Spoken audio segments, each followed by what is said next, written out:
Say Leslie in the chat already. Brian always on time. I always give people a few extra minutes. So 8 o'clock is 8:05. I mean, if you're a Heat fan watching this because Jimmy Butler's returning, uh, you guys know about being a little late. You know what I mean? Just a little bit late. It's just part of the process. Welcome back to the build up with Bryan Fonseca. We are here, and Greg Sylvander is here. Greg Sylvander, you can follow him on Twitter at his name. And I would say one of the more beloved figures on Heat Twitter, although a lot of people also hate your guts. How does that feel to be someone who, like, it's good in the business, Greg, to just draw out emotion from people, and you seem to be on that trajectory. I guess so. I don't know how I landed there, but it's as polarizing as ever a point to be in the corner of the organization and the Miami Heat. And so, but y'all know that's where I'm going to stick around. I've always been aligned there, so that's not going to change. And I think I've actually became more and more objective as time has gone on. There may not be many people that agree with me, but I think I've came a long way in terms of objectivity, just by virtue of doing 5 on the floor day in and day out and having, I can't just scream, basically into echo chambers forever. You know what I'm saying? So, but it's fun. Heat fans, I think, ultimately know that I want what's best for the team. They want what's best for the team. We try to keep it up high, and that's kind of how it goes. But it'll be interesting, this next pivot. And I know what we're going to talk about the bulk of this episode, but Oh yeah, there's also a big topic of what direction the Heat go, and I think that's maybe something I'll come back on the show for. I think so. I there's some stuff around the lottery that I definitely want to do. Yeah, Especially since I just did a first draft thing in a minute, or really at all on this particular channel, but I used to cover the draft more often. Okay, Jimmy Butler, let's get into it. He is back in Miami right now. There's already a video of him playing dominoes with Draymond Green. Yeah, good for them. yeah. Of course, Golden State is like 16-3, I think, since the trade in games that Jimmy Butler's played, something along those lines. If the number's not exact, it's in that territory because I've seen conflicting numbers on that. And, it's very simple to just do the math, which I should have done. But they're doing really well since the trade, Golden State is, and Miami isn't. Greg, let's get into, before we just talk about this. And if you're watching, thank you. Like, comment, subscribe to the channel. We're doing a lot of different cool things here and just sort of building it out before really hitting it hard in the fall.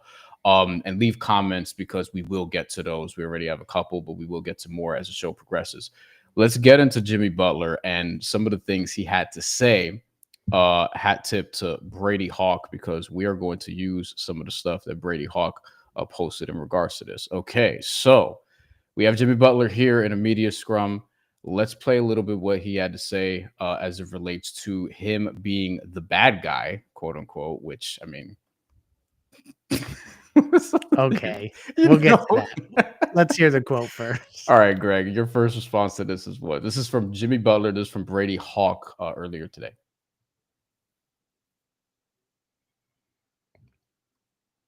Oh, we're not going to get the audio of it.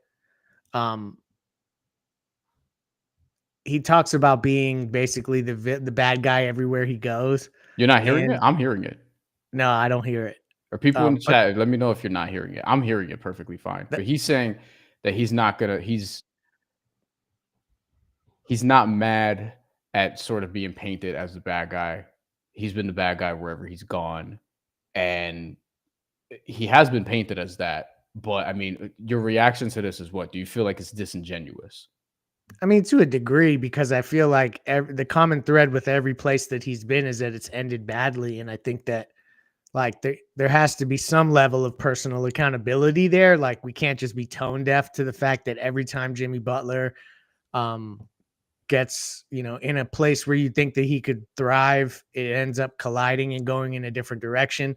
Miami seemed like the perfect fit where he'd end his career. And the fact that didn't make itself, that didn't manifest. It's just a weird situation where Jimmy Butler, I don't know how he couldn't say that that he's had a lot to do with with why he's kind of crashed and burned everywhere he's been. This is the honeymoon phase in Golden State, so they're going to enjoy that. But he has been the bad guy, and he's done some bad guy things, but not bad stuff that makes him a bad human being. Like this is all in the context of basketball and being a teammate and making it easy to be a professional and stuff like that. But there's no doubt that he has not ended well anywhere he's been. That's really what it comes down to. Yeah, Ronster says he can't hear it. He can't hear the audio either. It's weird. I could hear it. I don't know why y'all can't hear it. But I hear it perfectly fine in my headphones. But if not, then we could just we could just talk about it. It's fine. Because the quotes are here. Because Brady is professional. The thing is, he has been painted as that, quote unquote. But all of the breakups, not the Bulls one exactly. I feel like that one sort of aged well if you look at where the Bulls have been since he's left. But with Minnesota, he clearly wanted his money. And the story's been told, I don't know how many times over, by Jeff Teague, especially, most famously. And he is to blame for a lot of that. But also you could sort of see, like, at the time at least, why he was justified in at least wanting his money. It always comes down to Jimmy has a point, but the way he goes about making the point is a little much. Yeah. Like, do you have to embarrass everybody on the Timberwolves? Do you have to make everyone on the Sixers look stupid except for Joel Embiid? Do you have to make everyone on the Heat, like, sort of alienate, everybody in the process of forcing your way out the door? And ultimately he gets what he wants, which is the money, but this is how he gets painted as the bad guy. It's like it's two things, because I think he's right at every turn in terms of wanting the money. He's right at every turn. Every team Yeah. he joins gets better, and every team he As leaves a gets human being, worse. he Like should that's maximize his earning potential while he's in the yes, league, no doubt. yes. But the way he goes about it, it's like it's a little over the top. But in his defense, like the way the league is, and this is why some people wanted Damian Lillard to make it messy. That's kind of how you get your way in the NBA. Yeah. It's like, He won ultimately. He got his money. He's in a and better Dame didn't position. get to where he wanted to go. He wanted to be the nice guy. He was like, "Yo, I'm willing Mhm. to work with the organization," and Cronin wasn't trying to hear that. But now, in terms of going to Miami, I mean, or leaving Miami, like he goes about it this way, but he ultimately gets what he wants, even if Phoenix was the first option. Yeah. I think he's in a perfect situation where he can um age gracefully with Steph. They're in the same timeline. He got paid.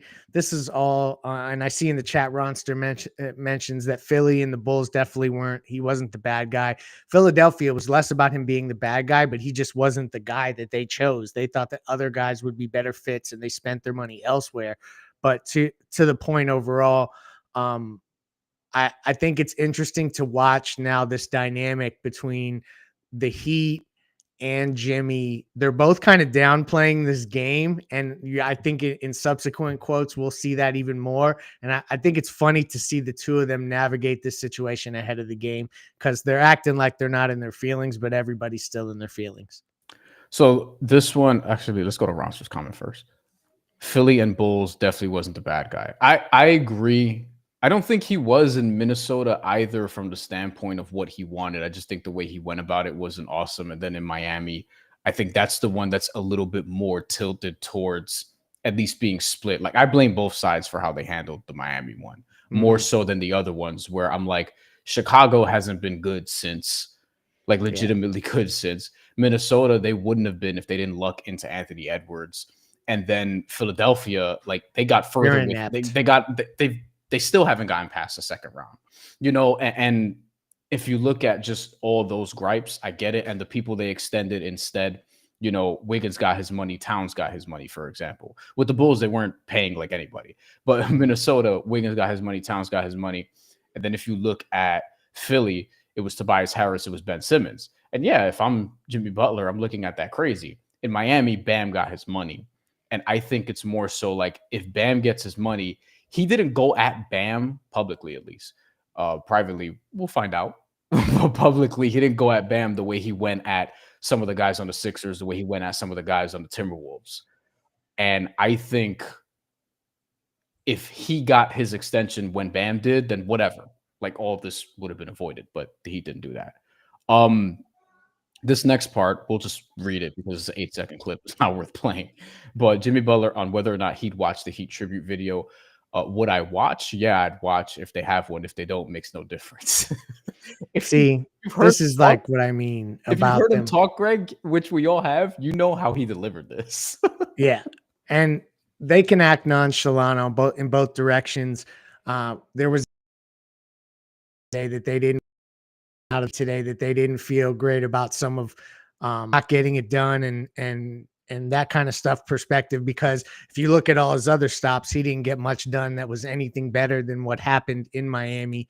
But this is like, if they're going to play it, yeah, I'll watch it, but it doesn't matter if it happens. Like, to me, this is very much everybody's just kind of playing defense against one another. They're protecting their egos and they have their positions. Um, Jimmy won in this situation. The Heater are in the opposite direction as Golden State at this point in time. I don't know that that's going to be forever, but right at this moment, they're completely different trajectories. So Jimmy got what he wants. He got paid. What's he going to say? He's not going to say, "Oh yeah, it would mean a lot to me," something like that. So I try not to read too much into this. He's the ultimate contrarian. Okay, now this last one. I asked Jimmy Butler about any matchups. This is from Brady. I asked Jimmy Butler about any matchups he looks forward to tomorrow in Miami. Let's see if the sound actually plays this time. If it doesn't, just let me know. We'll just go off the quotes because they're here.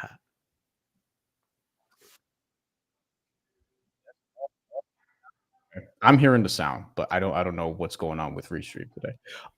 He says, I know those guys know me. It's a team game. Like he's still trying to downplay honestly the shit we want to hear. Like I want to see what happens when we get that first switch and Bam gets Jimmy on the switch and Bam has I to start him. Like obviously they're not gonna lend voice to that. Tyler Hero didn't either, which we're gonna look at in a second, but that's interesting to me. Like Greg, one, have you thought about this? You probably have. Have you thought about this? And to what degree do you think this is bullshit? This is not bullshit.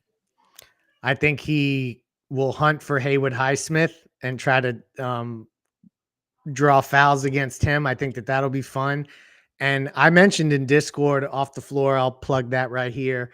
I mentioned in there that it'll be fun the first time Jimmy doesn't want to get switched up on Bam. I think they'll competitively go at each other, because some of what Jimmy said today, Jimmy was asked, had Pat sat down with you and given you the extension, would this have all gone away? And he basically said no. Now, I don't know if I believe that. But if Yeah. we are to take Jimmy Butler at face value, that it was not going to be good, even if they sat down and offered him that extension last May. What I think this boils down to is Jimmy Butler wanted big changes, and he probably wanted Bam Adebayo to be part of those changes. And so there's something there that I think, if we're going to take Jimmy at his word, I think he probably wanted Tyler moved. The Dame deal not happening, I think, is a big deal for this entire thing and the way that it played out. But like when we talk about the Kevin Durant's of the world, I bet Jimmy Butler would have preferred Kevin Durant over Bam Adebayo, and the Heat org wasn't going in that direction, because the only other thing would be that they didn't offer the extension, and they didn't offer it to him. But he says that he didn't want to be there anyway. Why else? One more and then we'll get to some comments. Okay. Tyler Hero. I refreshed it. Maybe the audio will work this time. We'll see. But Tyler Hero was asked about playing against Jimmy Butler on Tuesday. If this doesn't work, then I will just read it. Yes, audio? No audio. None? Are you swear? Yo, X. This is why this shit should still be called Twitter. If this was Twitter, this shit would work. I'm hearing it, by the way. I'm hearing it on my side. I've never had this issue, but whatever. We just roll with it. Tyler Hero on playing against Jimmy Butler Tuesday. It'll be fun. This is the quote. It'll be fun. It's another game for us, honestly. We just came off a 10-game losing streak. We've got bigger things to worry about. Obviously, Jimmy's coming back here, but it's a regular game. This entire thing is bullshit. Right? Like, I mean, there's it is a regular game in terms of the standings, Greg, but come on. Yeah, like, come on. No, that there's validity to both teams have their own shit to get together, and Golden State is in one direction and Miami is in another. They're just trying to like plug holes in the boat that's sinking. But this game's going to mean more once they're on the court and like Jimmy Butler's out there. I've heard that the tribute video could come during the introductions, and that will be interesting to get the crowd hyped up. It probably will play on TNT. So this could just get interesting that way. And I think there'll be more emotion than usual, and they're not acknowledging that. There'll be a little bit of like, I think the Heat want to show that they can compete without Jimmy, and Jimmy's obviously going to do what he does, especially if Steph plays. So it'll be fun. Yes. I'm not going to pretend like the Heat are going in any direction like Golden State this year. So it'll be interesting to see if the Heat can be competitive and win that game. They'll definitely be underdogs, but this may be the last game of the season where Heat fans really, really plug in, because it looks like otherwise it's like you kind of wait till the play in because they're not falling any further in the standings. Maybe they shouldn't, but Yeah. that is guaranteed. Comments, questions, as always, and super chats are always welcome. We don't get a lot of those on this channel yet. Okay. Yankees Country says hello. DM me actually, because I know you wanted to talk about something. Anthony, welcome. He says it always ends bad for both parties. I mean, when Jimmy's involved, yeah. Otherwise, Yeah. it But kind of most depends. superstars, But most honestly, superstars, yeah. Yeah, I mean, if you look at Kevin Durant, for example, who obviously is better historically, none of his exits have been awesome. no. The OKC one, he leaves to Golden State, obviously from Golden State, goes to the Nets, and that was like he didn't want to go back there for a reason. And then obviously gets to trade to Phoenix. He had requested the trade, and now seemingly it's going to be another bad, another bad split. Yeah. Which Miami may be in the mix, may not be. But I mean, what do you think? And to this point that Anthony's bringing up, do you feel like it always ends bad for both parties as it relates to the Heat specifically? Jimmy Butlers of the world, Shaquille O'Neal, Dwayne Wade, and so on. How can I say no? I mean, Yeah. CB, it ended bad. They kind of were at odds. They all have reconciled. I think Jimmy will be one of the ones that is hardest to wrestle to the ground in terms of like reconciling. But I can't deny that even like Zoe, there were moments when he left and went to play for New Jersey and try to kind of resurrect his career because the Heat were having like leaner seasons, that they let him go. I mean, like it hasn't ended great with any of these superstars. I think that that's not just in Miami, though. If you were to look around the league, there's the Dirk stories and, Kobe. There were moments where Kobe was almost traded. Like Kobe was trying to get to Chicago and stuff like that. So like people don't remember that all that stuff took place. Jordan had free agency. Like that was actually a thing. People don't remember that they're, they had him on the Sports Illustrated cover and all the different jerseys where he might end up. But there is some storybook stuff. Steph Curry probably will end up being another guy like that. But we're in an era where guys move around. And I don't think that anytime a guy leaves a situation that it ever is like super amicable. Like even like LeBron, who has had to craft this 3 times now to different places. There's a sour taste in everyone's mouth by the time they leave. Yeah, the only one with LeBron that wasn't as much was probably the second Cleveland one, only Yeah, because he because won him a title. right. Yeah. But even so, they're probably like, if I was from Cleveland, I'd be pissed. Like, oh, you're doing with what everyone else does. You're leaving us for LA, Yeah. leaving us for a big city or whatever the case may be. But Cleveland, listen, Cleveland, I know they've went on a losing streak recently, but Cleveland could still win the title this year. They could. They've finally recovered. I can't believe I'm saying that, but yeah. They finally recovered. Ronster says can't be bad if he's finna retire. I mean, I would like to think he'd retire in Golden State, but I thought he'd retire in Miami, honestly, which we'll get to. And Shinta, this is a comment I want to pause on. For me, the end game handshakes, I'm more curious. Shinta, I'm more curious even about the beginning. Like this is why, Greg, I'm wrestling with the idea of, this is going to sound silly to people, but do I make dinner tomorrow? Because the thing is, it may cut into like the intro or whatever, and like the pregame stuff. I want to see all that shit. Like Yeah. tomorrow, just the theater of it. I'm treating this like a playoff game where I want to see pregame, I want to see during game, post game. I'm gonna put on five on the floor after. I'm gonna put Listen, on, you know what I mean? I'll put on for the Miami Heat Heat, beat. Shout this out is to them. probably the last game of the season that might bring that kind of allure. So, I mean, Seriously. as a Heat fan, I'm with you. And me and Ethan are talking about doing a recap Wednesday morning. So we may do that as well, which I'm sure like there will be other things going on. So yeah, I'm gonna be snorting it. So I'm like, yo, is this the time to sort of like just really like, do I just order and just sit there and just take in everything? You know what I mean? I might jump on playback with the gang, which I haven't Hey, done a lot this look, year. yep. It's Greg, like nationally televised though. So, I Eh, mean, yeah, and you mentioned it. So this is a big. This is maybe the last game of the Heat season until at least the play-in that gives you that sort of feeling. What is your feeling looking into this? Like, are you anxious? Do you want to get it over with? Are you excited to see how they react? Are you going to be looking closely at like the handshakes, not just at the end, but beforehand? You know, like before tip and yeah. before warm-ups and things of that nature. No, I think that all that's interesting to take in. I'm going to be definitely interested to hear from Brady, from Alex, from Ethan, the guys that are there. They can kind of get a pulse on what it's like because we can't act like it didn't end icy. I mean, there were moments there at the end where I know for a fact that there were Heat players that were really at their wits' end with the situation. And like it was tough for them to deal with. There were members of the coaching staff that expressed that openly. So, I also think that there's an element of this that if a tribute video goes up and the fans cheer, that you could see everybody dap up and move on, so that's it. Kind of the wild card aspect of this, I think, is fun. And the Heat haven't had a lot of fun lately. They went 20 days without a win, Brian. Like that was bad, and so they just got one. At least that monkey's off the back. They get to play against the Warriors and try to build some sort of habits towards a play-in.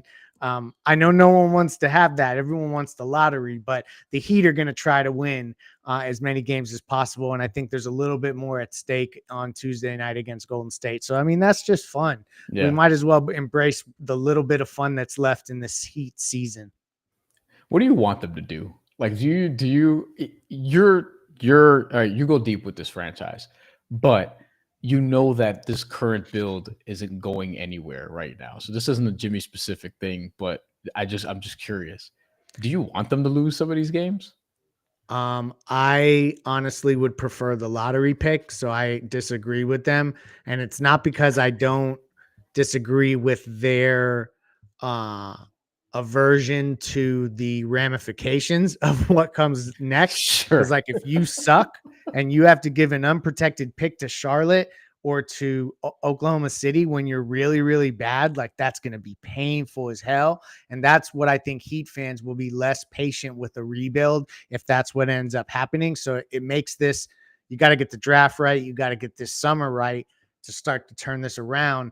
For me, I think that the quickest way for the Heat to add top end talent, honestly, Brian, is the draft right now. Like if you're telling me that, and I know that it's tough to rely on rookies, and the Heat probably don't want to just add 2 rookie draft picks to this group and come back next year. So maybe they need to maneuver and make trades and flip things around. And I'm open minded to all that, independent of the fact that I want Bam to stick around. But I want the draft picks. I think it's the quickest way to inject top end talent onto this roster and figure it out fast. You can't be bad in 26 and 28. So you Mm. got to, at least in the short term, try to be good. What I worry about, and I'll end here with my rant, is that they give away the picks for a short term gain like Durant and maybe an extra player or two, and then that Durant thing doesn't work out. That seems like a move that they would try to do, and I kind of hope Houston outbids them. I think, yeah, I was gonna say with the Durant situation, while I think they'll be involved because as a quick fix patchwork thing, it makes sense. I think they'll be saved by themselves because they'll get beat out because their best offer for Durant would like to get beat out by somebody else. There's gonna be a bunch of teams, I think, bidding for 1 year of Kevin Durant, which is essentially what the sweepstakes are. Like, for example, and a lot of this I think could hinge on the playoffs. If Oklahoma City loses in the semifinals again, like, They're gonna go shopping with those draft picks. yeah, like you're kind of like, ooh, we were the best team all year and we got popped early. We have to do something. And I think Kevin Durant's going to be the answer for a lot of teams, or at least, they'll act like he is. Not to say he won't be, but I think there's going to be a sweepstakes for him, and a lot of people, like, he's going to be the top target for a lot of teams. Is basically the point. And I think he'll be an elixir or for somebody. So yeah, the most interesting thing to me as it relates to Jimmy's specific return is just that I want to see Bam guard him. Yeah. No, I want to see what that looks like on this. I It's don't going want to to be make so this Bam weird. versus Jimmy, but I do have to say that I think that there's an element of this where Jimmy had hope that maybe Bam was flipped for somebody else. And I know that things weren't beautiful at the end there. And that would be an interesting matchup just to see those two go head to head. We haven't seen it in quite some time. So Only that's fun to practice. think about. And Haywood Highsmith, because like them two dudes just didn't get along, him and Jimmy. So look Ever? out for that tomorrow. Ever? Like the entire Um, time Haywood was there? no, Or I it's think just that it deteriorated in the last 18 months from what I understood. let's talk about the Jimmy Bam relationship. What do you know that you could say about where it went? Because I know in the beginning it was fine, but Mhm. like me and Ethan would talk about this, be it on Five on the Floor or privately or elsewhere. Like, you don't get the sense that they're super close or that they were. And that's not a super abnormal thing, because at the end of the day, NBA players and dudes on teams, like, they are coworkers. You don't Mhm. always go out with your coworkers. You know what I mean? Especially if you Like, make a lot of deep playoff runs, you get sick of each other. yeah, and on top of that, you're always together, like traveling, whatever. Yeah. So like there were times where, like, yeah, you would see Bam rarely, but you would see him on Jimmy's story occasionally. I think actually even this season you've seen it, or whatever the case may be. But can you, in some detail, tell us about the relationship between the two, and was there a falling out before this all happened? Because Bam did have to take a lot of the hits, so to speak, right? Like, cover for Jimmy in different ways, media He wise. definitely covered for him with doing media, because Jimmy was supposed to do media regularly and Bam would always do it in his place. But that's a different story. I don't think that they had a falling out. I just think that there was a evolution of the way Jimmy related to everybody in that building to a degree. And with Bam, they just kind of went in different directions. Um, Not necessarily on the court, because they're like so good and so intuitive that I think that like they played, you didn't see it in their play. Like they Especially were what they defensively. Yeah. they were what they were. They never were a great duo to begin with offensively together. So like you didn't see it deteriorate that way. But I don't think that there was like a one voice situation. They weren't propping each other up. That kind of stuff had all fallen to the side. And I think ultimately people are going to hate to hear this, but when they didn't get Dame, I feel like Jimmy and Bam probably knew that like they needed that shot in the arm and they didn't get it. And I just think that that probably was like probably one of the key dominoes that fell, if we're going to use a Jimmy term, dominoes, to kind of get this thing on the road where Jimmy ended up out of Miami. Honestly, the Dame situation. You don't think with Jimmy and Bam that there's something deep there? You think it's just like, hey, they're different personalities, so to speak. Yeah, I don't think that there's a disdain. They're not going to have drama, or like they're not going to square up, or like there's not going to be some kind of thing that comes out about them fighting. I haven't heard any of that anyway. I mean, and Yeah. I don't think Ethan has either. Alex and Brady are around the team. They haven't conveyed that to me. Um, but who knows what you hear behind the scenes once stuff comes out. Yeah. It seems like Jimmy has been alluding to that, like down the road, things will be made clear. And I don't know what that means, but I think it will have more to do with the organization than it will do with Bam. I don't want to read too much into that. I just competitively think it'll be cool to watch them guard each other tomorrow night if it happens. Yeah, because there's been speculation that people have tried to say about, like, and this is something Ethan has not mentioned in terms of like it's definitive, but like was there a jealousy factor there from the standpoint of how he was treated by the or Jimmy how Bam was treated by the organization? At the And moment of the extension, yes. Keep and going, but I and, just want to. and that but that in particular, right? So it's like if you're Jimmy, you see the team like the transaction stuff. I didn't really buy when he said like, "Oh, the team didn't get enough, and that's why I'm pissed off." When that part of it came out, I think it's a combination of things that start with money. I think it wasn't about not getting pieces, though. I think the Dame one in particular, because you mentioned, I want to go back to it. I think that's the one that really nuked us because, and to me, I criticized him at the time for not just sort of pivoting off that. It's like, all right, this happened. It goes to Milwaukee.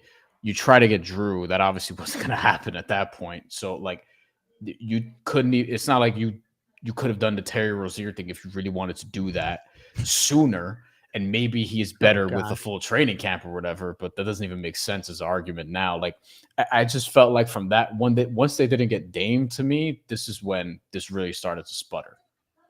Yeah, no, I'm with you. And like in retrospect too, that Terry Rozier like trade as a response to not getting Dame and Drew Holiday ending up in Boston looks really, really bad. So like there was just a number of things that happened, but I think the money factor had the day Bam been offered his extension, Jimmy was offered his extension that same day. I personally will, and maybe one day somebody will shoot me straight. I think that Jimmy would have accepted it and they would have moved on forward. That's just my personal opinion. I think if they get Dame, Jimmy gets extension. Jimmy gets the extension. Yeah, and I they think ride those two. yeah. Yeah, yeah. I think the Heat just are like, all right, we're committed. This is the window. We have give or take 3 years. Which is what at the time we were like, all right, you get Dame, the window is like 2, 3 years. And I think he would have been better off in Miami than in Milwaukee. Agree. For sure. Okay, couple more comments before we get out of here. We got one from Storm Surge. I want to ask you something else, Greg, after this. But Jimmy talking about the end, like OG. He was cryptic the way he was like, but it'll come out in the end who the real. It was. I don't want to paraphrase and not do it justice, but it was cryptic. But you know, Jimmy. Like I mean, come on. I didn't finish reading it, but Jimmy talking about the end, like OJ trying to find the real killers. Oh, for the audio, when it goes up later on, I don't know if Ethan's gonna put on the 5 reasons NBA feed, which I'm trying to help him build He out, is. or the 5 on the floor feed. Um, Both probably. and then Shinta says, "So Cronin killed us." F you, Cronin. I mean, yeah, unfortunately, Portland's doesn't look bad right now. They got some interesting young pieces. Greg, I want to ask you this: how do you think Heat fans will remember this tenure as we get removed from it? Because and you're into philosophy. Time heals all. That's a famous mantra, like from back in the day. And you've lent voice to maybe this doesn't get patched up because of how heated this got, no pun intended at the end. But Mm-hmm. like, how do you think Heat fans will remember this as this ages? I think fondly. I think there's a part of it though. There's a segment of Heat fans that are on this championship or bust thing, and the Heat have created those type of expectations. But ultimately, this was probably the second most successful run, other than if you take the title runs out of it, it was probably the most successful run. I'll just say that. And the title run in '06 was like really a 2-year thing that then flamed out. And that team that won in '06 was really, they came in for that 1 year. So to even call that a build, it was a very short build. So like other than the big three, this was one of their better runs. I mean, frankly. And so I don't think it's necessarily always, it's about competing for championships season in and season out. And the Heat did that. And I think that the fans are going to remember it fondly. They're also going to remember the what ifs, and that's never going to go away. And I just hope Jimmy and the org patch things up. It's just right now when I'm the vibe I'm getting from the organization and from Jimmy's camp is that they're both kind of like rolling their eyes at each other. And like, that's what it's going to be at this current moment. So I'm hoping that like one day that'll change. But as of right now, it doesn't look good. But that's what I've felt with other guys. And I mean, Shaq left town, Brian, fist fighting with Pat and Right. Alonzo getting in between them. Like, so like hopefully things could work out because Shaq is beloved in Miami again now.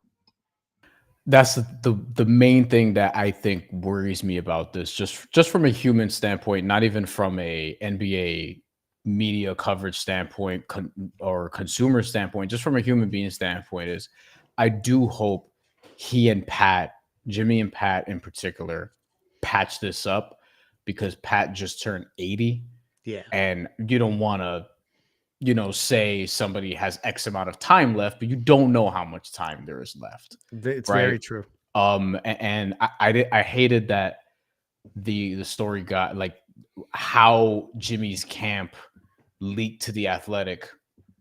Here's our version of the meeting that went down between Jimmy and Pat, which the These Heat are building refused. blocks that could end up having Riley make the decision to step away finally. Honestly, I hate to Yeah, say that, but like that, like if this season continues to play out this badly and they just win and like let's say they lose another 10 in a row, if not then when would Riley walk away? And so yeah, I think that there's a lot of implications here that we're going to get to on Five on the Floor eventually, but it's more pivotal than I think people realize from a top down perspective in the Miami organization. It's yeah. a pivot point. Yeah, I have wondered, okay, what would it take? I think that if they, and to me this was their best team, the first seed team, the 53 win team. I felt like, and I still feel like to this day, if they got to the finals instead of Boston, they would have beaten the Warriors. They Um, matched up well.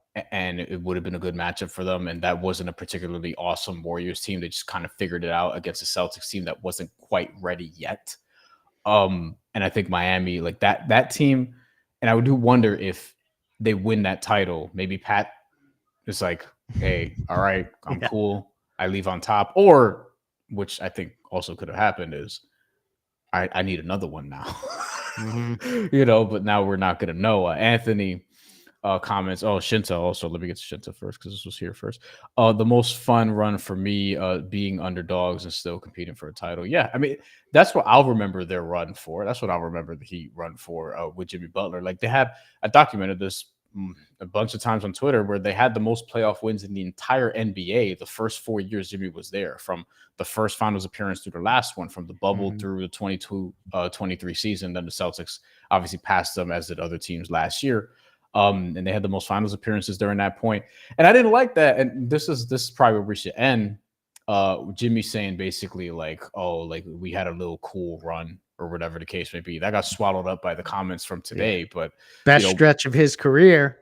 yeah. We'll end there. We'll end there in a couple minutes. Anthony says, are Bam and Hero getting these contracts on a non-playoff team? Got to think about that. From a Jimmy perspective, I think there's going to be a Hero Max question later on. Bam got his money. He's taken care of it. They're not moving him. But Hero, that's going to be a discussion for another day. Greg, let's end it here. Just Jimmy saying it was a nice little run and sort of downplaying what they accomplished, which I do feel like is an accomplishment. And I think maybe down the line, he'll look at it in a different way, especially if they don't get it done in Golden State, which I don't think they will, at least this year. But like him downplaying the run, does that piss you off or what? I mean, it doesn't piss me off. It sucks because all of us were emotionally invested in that run. And then for him to kind of downplay it when ultimately, like, let's be honest, like the playoff Jimmy stuff and like him becoming superhuman and taking down the top players in the league, going head to head with LeBron, Giannis, like that, all of that legend was built in Miami. And so for him to just kind of like act like he would have done that anywhere, like he hasn't done that everywhere he's been. So he may do that with Golden State, but I think to downplay it sucks because to me, it was a great run. They overachieved ultimately. The whole title or bust thing, winning or misery. If there's one thing, Pat, I wish he never said, it was that quote, winning or misery. He retracted it when he went on with Levitar for a South Beach Sessions earlier this year. Good. So he should, because or you can't live life like that. Yeah, and that's basically what it was. He's like, in other words, his perspective has since changed, which I mean, you could hear it in him. Like he's not to say that he's not the same competitor, but he's different now. Like he's a little bit more um just open-minded to, Yeah. having a I've heard life others away in the from org want basketball. him to be tougher. Sorry to Yeah. interrupt you. Yeah, no, it's a great point. It's a great point. I thought it sucked too because it's like you didn't do nothing, and I feel like because the way it ended and because we saw how it went, like people are left wanting more. But once he gets to Miami, I tell you, if I go back and I tell you, Greg, you're gonna have two finals trips You take it. in the next 4 years. Another team that's a one seed that's a shot away from getting potentially to the third finals, and the ending is going to be bad, and it's going to be You take whatever. it. Like you're like, man, I'll worry about 2025 and 2025. Just Give me like the those big finals three era. runs. Yep. If you tell me I got to pay spiritually for the rest of my life to have the big three come to Miami and that rock star team, you know, 4 finals, 2 titles, you do it every time. So like this Jimmy situation didn't land in a title, but it landed in really good runs that continue to add to the credence of the Miami Heat being one of the top organizations in the league. So like to me, Right. it's good. Even though it ended badly, I think ultimately down the road, it's going to just continue to stack onto the things that are good about Jimmy and good about Miami when you look back on their careers. Yeah. They're a top five organization for the last 20-25 years. It's them in no particular order. It's the Heat, the Celtics, the Spurs, the Warriors, and the Lakers, maybe. Although they had Yeah. a big down period Lakers are so during lucky sometimes, they though. had a big down period during that time. So I would say the Heat and the Celtics and the Spurs and the Warriors have been very consistent. The Cavs also, obviously, because they had the LeBron years. But other than that, until recently, there wasn't much there. But in the East, it's two teams. It's the Heat and the Celtics standing head and shoulders above everybody over the last 20-25 years. And like Jimmy helped extend that run. They both met at a time where each one needed the other. I feel like Correct. the Heat needed Jimmy because at that point his reputation was like, I don't want to say tarnished, but we were looking at him like, yo, this dude is a problem, whatever. Not Hmm. us, but like, the societal we, so to speak. Yeah. Because I was like, yo, this dude is awesome. He was the best player on the Sixers, and like they still almost got to the Eastern Conference Finals, beating the Raptors, but they didn't. And then you look at just where the Heat were, they needed a star. They needed someone to say Miami, and he It said was it. perfect. Right. That's kind of how I look at that one, Greg. I don't know what do you think? 100%. It was the perfect moment. And I have to, I guess, trust life enough to say that maybe this is the perfect moment that they split. And now we'll see where each one goes. I don't tend to remember many periods where the Heat spend long periods of time in down years. So I'm interested to see them get to work and figure this thing out because now Jimmy is moved on, and the whole Golden State thing, maybe they will all ride off into the sunset and not have any of those like nuclear Jimmy moments. But you never know. A playoff series, heated arguments, things like that. So I'll be watching that situation in Golden State too.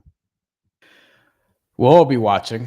Game is tomorrow, 7:30 TNT. Five on the floor, we'll have it covered. Miami Heat beat. I'm sure we'll do something. I'm definitely gonna do something. I'm gonna talk. I'm gonna drag Ethan in here, and we'll do something on it Wednesday morning.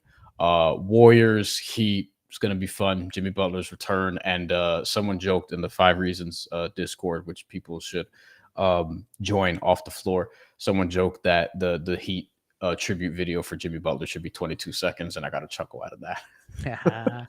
Haywood Highsmith over me. Oh, we'll see what happens. Should be a lot of fun. Hopefully, everyone survives. Thank you, Greg. We'll be back on the channel with more, hopefully Wednesday, talking some more Jimmy Butler and the Warriors. And then follow for all the boxing and NBA stuff. We're going to hit the playoffs hard, and we're going to hit boxing hard once it picks back up in April. It's a little down right now, but some stuff coming on the channel very soon, and also WNBA when that comes around. Peace. Thank you, everybody, for watching. Like, comment, subscribe, and donate to the channel as we continue to grow here. Take care.